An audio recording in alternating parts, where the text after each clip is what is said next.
पहला प्रश्न है, निवेदन है कि हमें वो हमारे भाइयों को ध्यान वो साधना कैसे करने हैं। हमें और हमारे भाइयों को, सबके लिए प्रश्न है। अब यह ध्यान और साधना जो आध्यात्मिक साधना होती है और यह ध्यान वह गुरु के निर्देश के आधार पर किया जाता है। उसके लिए दीक्षा होती है। आध्यात्मिक साधना की हमारे मठ मिशन में भी दीक्षा होती है। जो लोग साधक बनना चाहते हैं, आध्यात्मिक साधना करना चाहते हैं, उन्हें विधिवत दीक्षा लेनी पड़ती है और गुरु के निर्देश के आधार पर साधना करनी पड़ती है। लेकिन जो छात्र जीवन में जो ध्यान का महत्व है, वहाँ पर कंसंट्रेशन की आवश्यकता अधिक होती है, एकाग्रता की आवश्यकता अधिक होती है। छात्र को कंसंट्रेशन चाहिए। जो कुछ भी हम करें, यदि फुल कंसंट्रेशन के साथ करें तो सफलता जल्दी प्राप्त होती है। स्वामी विवेकानंद जी ने कहा कि यदि मुझे फिर से जन्म लेना पड़े तो मैं केवल कंसंट्रेशन का प्रैक्टिस करूंगा। क्योंकि एकाग्रता यदि हमें प्राप्त हो जाए तो हम जो कुछ भी करें पूरी तन्मयता के साथ, तो हमें सफलता प्राप्त होती है। और यहाँ पर जो सबके लिए ध्यान की पद्धति का प्रश्न है, तो सबके लिए एक बहुत से आसान ध्यान की पद्धति मैं बताता हूँ। उसके लिए किसी गुरु से मंत्र लेने की भी आवश्यकता नहीं है। ध्यान दो तरह से होता है, आंखें बंद करके और आंखें खोल करके भी। आंखें बंद करके यदि तुम लोग ध्यान करो तो केवल अंधेरा ही अंधेरा दिखाई देगा और कुछ दिखाई नहीं देगा। तो सबसे आसान तरीका है, सामने स्वामी विवेकानंद जी का एक चित्र रख लो और एक टक से 5 मिनट स्वामी विवेकानंद जी की ओर देखो। यह ध्यान यदि कुछ दिनों तक यदि कर सको तो देखोगे कि तुम्हारे जीवन में बहुत सारा परिवर्तन हो गया। केवल स्वामी विवेकानंद जी के चित्र की ओर 5 मिनट प्रतिदिन बैठ करके देखना है और साथ साथ विवेकानंद जी की पुस्तकों को पढ़ना है। ऐसे ही ध्यान की आवश्यकता तुम लोगों को अभी है। दूसरा है, कठिन प्रश्न है, सत्य का मार्ग कैसे अपनाएं। सत्य के बारे में जीवन में, हमारे जीवन में जो बलप्रद कुछ है उसमें सत्य का स्थान सबसे ऊंचा है। स्वामी विष्णुपादानंद जी महाराज ने अपने व्याख्यान में इसके ऊपर विस्तार से बताया है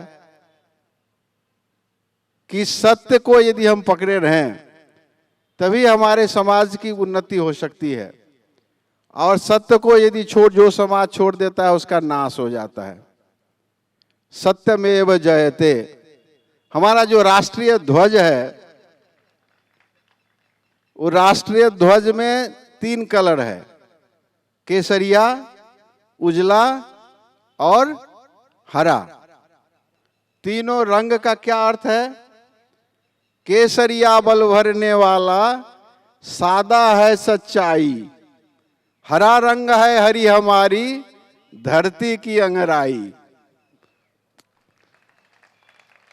तो हमारे देश की उन्नति, बीच में जो चक्र है वह चक्र प्रगति का प्रतीक है। वह प्रगति तभी होगी जब केसरिया बल भरने वाला, हमारे अंदर शक्ति और सामर्थ्य हो।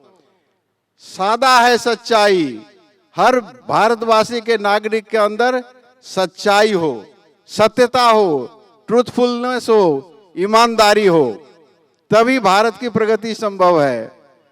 तो इसलिए सच्चाई का हमारे जीवन में बड़ा ही महत्व है। भौतिक उन्नति ही क्यों न हो, आध्यात्मिक उन्नति के लिए तो परम आवश्यकता है। भगवान श्री रामकृष्ण देव कहते हैं, जो सत्य को पकड़े हुए है वह ईश्वर की गोद में बैठा हुआ है, और इस कलियुग में सत्य ही सबसे बड़ी तपस्या है। तो मनसा वाचा कर्मणा, हमें सत्य का अभ्यास करना होगा। डरने की बात नहीं है। कई लोग डरते हैं कि अरे सत्य का पालन करेंगे बहुत सारी विषम परिस्थितियां आएंगी, उसको कैसे संभालेंगे। तो सत्य अपने आप में बल प्रदायक है, हमें बल प्रदान कर देता है। सारी परिस्थितियों से हम लड़ सकते हैं यदि हम पूरी निष्ठा के साथ सत्य का पालन करें। तीसरा प्रश्न है, जीवन में कुछ गलतियां हो जाती हैं, वो भूल नहीं पाने और आगे बढ़ने के लिए बाधक जैसी लगती है और डर लगा रहता है, इसे कैसे दूर किया जाए? इसके लिए आसान सा उपाय है। व्याख्यान में आपने सुना है कि यदि हमारे पास कोई आदर्श हो तो हम 50 गलतियां करेंगे, और यदि आदर्श नहीं हो तो 1000 गलतियां करेंगे। आदर्शवान पुरुष सदा अपनी गलतियों के प्रति सचेत रहता है और उन गलतियों को दूर करने की कोशिश करता है। लेकिन जिसके पास आदर्श नहीं है वह गलतियों को करने का आदी हो जाता है। उसके लिए गलतियां कुछ भी नहीं है, कोई गिल्टी कॉन्शियसनेस उसके अंदर नहीं आता है कि मैं कुछ खराब काम कर रहा हूं। तो अपने सामने एक आदर्श रखो, कोई भी आदर्श, समाज सेवा का आदर्श, देश सेवा का आदर्श, कोई भी एक बड़ा आदर्श लेना है। और जब आदर्श के लिए जीते हैं तो हम सदा सचेत रहते हैं, सावधान रहते हैं और हमसे गलतियां नहीं होती है। और जब आदर्श को लेकर के हम जीते हैं तो अंदर से एक शक्ति जागृत होती है और वह शक्ति हमारी रक्षा करती है। इसीलिए आदर्श को लेकर जीने का अभ्यास करने से हम गलतियों से बच सकते हैं। फिर हमारे अंदर किसी प्रकार का डर, कोई भी भय नहीं रह जाएगा। इस पर एक बात मैं और जोड़ना चाहूंगा।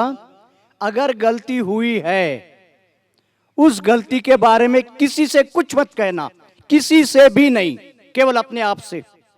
और अगर बोलने की बहुत इच्छा हुई, भगवान के सामने एकांत में बोलो, बाकी किसी से बोलने की जरूरत नहीं।